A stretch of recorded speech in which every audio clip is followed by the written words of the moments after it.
My guest at this time is Dr. Walid Phares. He's a professor of global strategies here in Washington, and he's the advisor to the Homeland Security Caucus in the House of Representatives, as well as the European Parliament. His most recent book is The Coming Revolution, Struggle for Freedom in the Middle East. He's also written very recently on the renewed violence in Egypt, aimed primarily at Coptic Christians, raising concerns once again that the supposed freedoms that came about with the fall of Hosni Mubarak may have been more an illusion than an actual reality. And Dr. Phares, thanks so much for being with us. Thank you for having me today, Greg. Who is responsible for the killings of these Coptics? Well, the videos, the YouTubes, the international TV networks are very clear. What we saw on the streets of Sunday was that tens of thousands of Copts, unarmed Copts, maybe they had sticks, but unarmed Copts, demonstrating in the streets of Cairo in a post-Mubarak era, meaning during the Arab Spring of Egypt, demonstrating to call on the government to protect them and their churches after a number of these churches have been attacked, including most recently in the south of the country. So when these peaceful demonstrations marching in downtown Cairo, what we saw were soldiers of the Egyptian army with their military vehicles smashing them and killing dozens of them. That was seen on TV. In addition to that, reports and some other kind of activities were spotted by Salafists, extremists also shooting against the Copts, at the Copts, and using a lethal force. So who is responsible for that? Primarily the High Military Council and the government in Egypt. Does that mean the government's essentially been compromised or convinced by the Muslim Brotherhood, perhaps, and others to resist any sort of religious tolerance, or is there another reason for this? Now, here's the equation that we understand. The Copts of Egypt have been attacked repetitively after the collapse of Mubarak, which is to be questioned, by extremist elements called the Salafists. These are Islamist Salafist jihadists who happen to be the allies of the Muslim Brotherhood, who appeared with them on July 29 in Cairo at Tahrir Square. And there is an alliance between those two Islamist groups. Now, for the government and the military to protect the Copts, they need to go against the jihadists and the Salafists. But to do so, it means they're going to face off with the Muslim Brotherhood. So now, did the government of Egypt, the current one, strike a deal with the Muslim Brotherhood so that they won't go against the Islamists and the jihadists? Most likely that's the case. That's why the Copts are paying the price.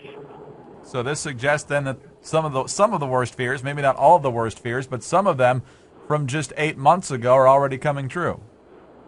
They are coming through. We saw clearly also, to be on facts here, that the early stages of the Egyptian revolt was launched by civil society forces, youth, laptop people, bloggers, seculars, women, labor union.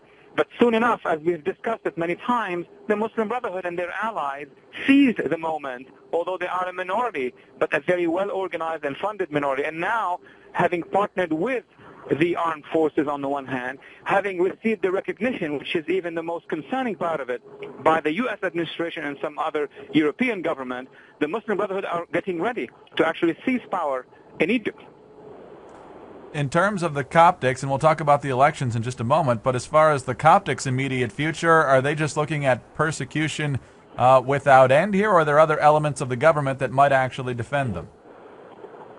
The Copts are actually now under persecution. I mean, the only element in government that can protect them, the only one that we thought of was the army, is the army, should be the army, because it is the army that transferred power, that asked Mubarak to go. It is the armed forces of Egypt that have a special relationship with our armed forces.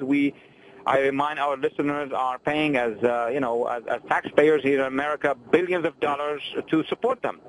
So the Copts' ultimate protection should have been, the armed forces. And the incident this weekend shows that the armed forces received instructions which are, basically in the interest of the Salafists and the jihadists by attacking unarmed Copts. And now it's very important for the United States administration, the Obama administration, and this Congress to put significant pressure on the Military Council of Egypt and its government, and to let them understand that they need to protect the Copts as they do with every single other segment of Egyptian society. Should they be the Muslim Brotherhood or the seculars and everybody else? And on the other hand, that the military council should be very attentive to the fact that civil society in Egypt needs preparation, needs support, needs training before it's been rushed through an election where the only trained and supported force are the Muslim Brotherhood. Last question, what do you expect in these elections, and if they actually are fair, do you expect Egyptian voters to reject everything we've just been talking about? Egyptian voters basically will respond to the campaigns. That's how things function in a democratic election. Those who have the control over the campaigns, the airwaves, the money, the radio station, the TV station, and on the ground have the highest level of organization, no doubt about it, are the Muslim Brotherhood and their allies. The other side, those who could have been able to get the majority of votes, i.e. the liberals, women, segment of civil society, and the Copts, have no political parties. So how can we go to elections in Egypt with one side having their own political parties and then backed by the Muslim Brotherhood, and the other side didn't even have a chance to form their own new political parties? That's the drama in Egypt today. That certainly is dramatic, and we appreciate you bringing it to our attention and helping us understand it much better, Dr. Phares. Thank you. Thank you very much for having me. Dr. Walid Phares, Professor of Global Strategies here in Washington, advisor to the Homeland Security Caucus in the U.S. House of Representatives, author of The Coming Revolution. I'm Greg Columbus reporting for Radio America.